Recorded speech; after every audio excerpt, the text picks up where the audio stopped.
Okay, finding simple interest without a calculator. So remember our basic interest equation. This is something you should know and remember. Our interest equals our principal times the rate, the simple interest rate, times the time in years. So let's see, I stands for the interest, the amount of interest. Interest. P is the principal. So that's the amount you put in the bank, or how much you invest, or how much you borrow. So this is a dollar value. The rate, R, is the simple interest rate.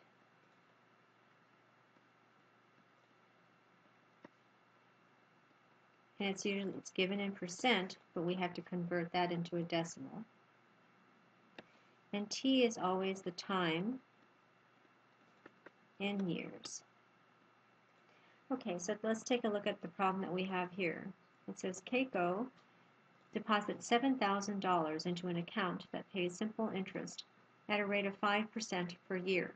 How much interest will she be paid in the first 4 years? So let's figure out what we know, right? $7,000. And she's depositing that into account. So that's our principal. So our P is 7,000.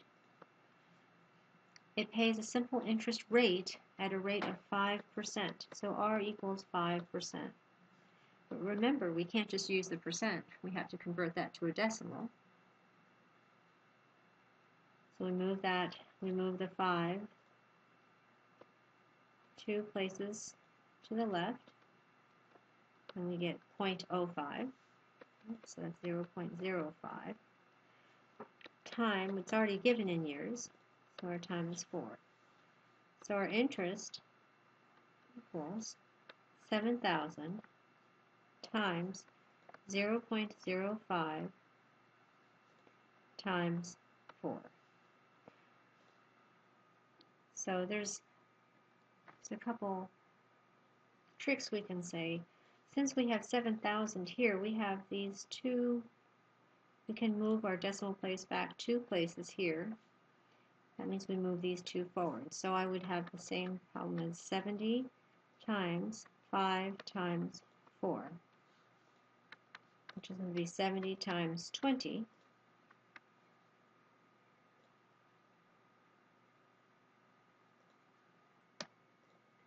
which is going to be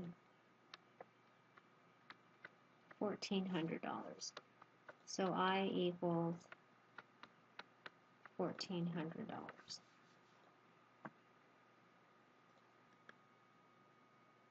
Okay, let's try another.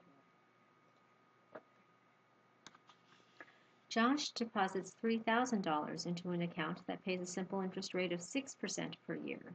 How much interest will he be paid in the first 5 years? So again, let's take a look to see what we know. It's good to write down your basic